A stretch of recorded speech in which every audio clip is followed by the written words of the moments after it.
After the attacks on 9/11, George W. Bush and other Republicans were quick to draw a real distinction between the attackers and the Muslim community and the Islamic faith. That doesn't happen so much anymore on the campaign trail. Why is that?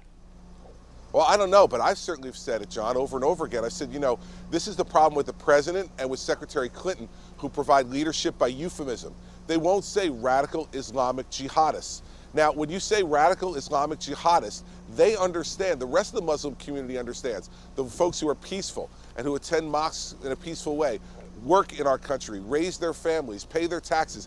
They know they're not radical Islamic jihadists. That's why we need to use the words, because it differentiates them from the peaceful, law-abiding American Muslims who play by the rules and raise their families and don't want to see this kind of conduct going on.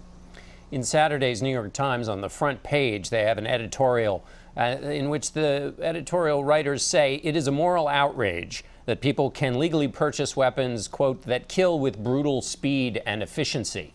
What's your reaction to that? It's typical liberal claptrap from the New York Times. And the fact is that what we need to be focused on here are two issues: taking criminals who commit crimes with handguns and putting them in jail. And we have to work on our mental health system in this country to give doctors and caregivers greater latitude to involuntarily commit folks who have mental health issues and who don't want to take their medication and help themselves.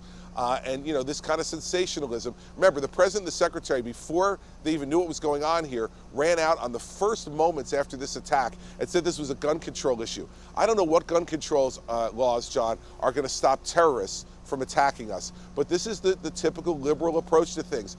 You know, the president has said it. No crisis is no crisis is worth wasting. And they wanted to try to turn this awful tragedy into an excuse to have greater gun control, when what we really need is greater intelligence, which the president has taken away from this country with the complicity of Senators Cruz and Senator Paul. And we need to make sure that we back our law enforcement so that they can take these criminals off the streets. On the question of the speed and efficiency of certain guns, you were once an opponent of what opponents to these kinds of weapons call assault rifles. You've changed your view on that. Why? Well, first of all, that was 22 years ago, John. And yeah, I've grown up a bit and changed my view and been educated on it. And really, my views changed once I became a prosecutor. When I became a prosecutor and saw that what the real problem here is that we need to give the tools to law enforcement to go on the streets and take criminals off the streets.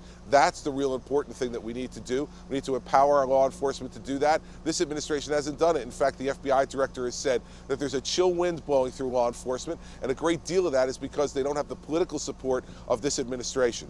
When I'm president, they'll have that support. All right, Governor Chris Christie, thanks so much for being with us. John, thanks for having me today. Have a great weekend.